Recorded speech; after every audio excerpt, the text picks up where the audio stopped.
ఆంధ్రప్రదేశ్ రాజకీయాల్లో జగన్ చేయించిన తాజా అంతర్గత సర్వే ఇప్పుడు రాష్ట్ర వ్యాప్తంగా సంచలనం రేపుతోంది.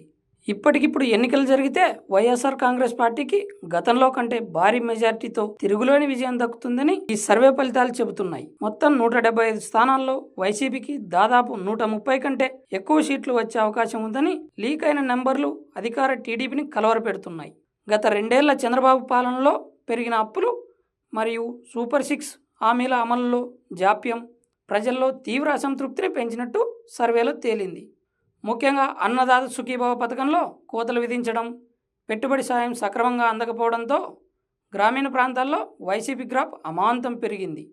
జగన్ టీం సర్వే ఫలితాలను చూసిన సీఎం చంద్రబాబు, లోకేష్ మరియు ఇతర సీనియర్ నేతలతో అత్యవసర సమావేశాలు నిర్వహిస్తున్నట్లు సమాచారం.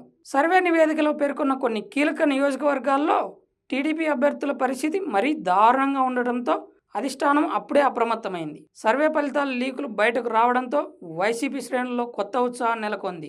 మళ్ళీ మనమే వస్తున్నాం అనే నినాదంతో సోషల్ మీడియాను ఓరెత్తిస్తున్నారు. రాష్ట్రంలో శాంతి భద్రతలు విఫలం కావడం మరియు రాజకీయ వేధింపులపై ప్రజల్లో ఉన్న వ్యతిరేకత జగన్కు సానుకూలంగా మారిందని విశ్లేషణలు వినిపిస్తున్నాయి. టీడీపీ, జనసేన, బీజేపీ కూటమిలో ఉన్న అసంతృప్తి మరియు సమన్వయ లోపం కూడా వైసీపీకి కలిసొచ్చే అంశంగా సర్వేలో వెల్లడైంది. కొన్ని జిల్లాల్లో క్లీన్ స్వీప్ చేసే దిశగా వైసీపీ దూసుకుపోతుండటం చూసి టీడీపీ కీలక నేతలు తమ సీట్ల గురించి ఆందోళన చెందుతున్నారు. ప్రతి నియోజకవర్గంలో జగన్ మార్క్ సంక్షేమం ఇప్పటికీ ప్రజల మనసుల్లో బలంగా ఉందని, కూటమి ప్రభుత్వం దాన్ని చెరపలేకపోయిందని సర్వే స్పష్టం చేసింది. ఈ సర్వే దెబ్బతో టీడీపీలో అసలైన డ్యామేజ్ కంట్రోల్ చర్యలు మొదలయ్యాయి.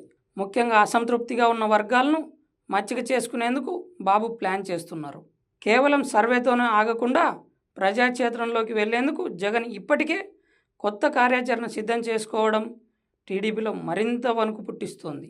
మొత్తం మీద జగన్ సర్వే బాంబు ఏపీ పాలిటిక్స్లో హీట్ పెంచేసింది. ఈ సర్వే నిజంగానే టీడీపీని భయపెడుతుందా? రాబోయే రోజుల్లో ఏపీ రాజకీయాలు ఎలాంటి మలుపు తిరుగుతాయో చూడాలి. మరి ఈ సర్వే ఫలితాలపై మీ అభిప్రాయం ఏంటి? జగన్ మళ్ళీ వస్తారని మీరు నమ్ముతున్నారా? కామెంట్ చేయండి.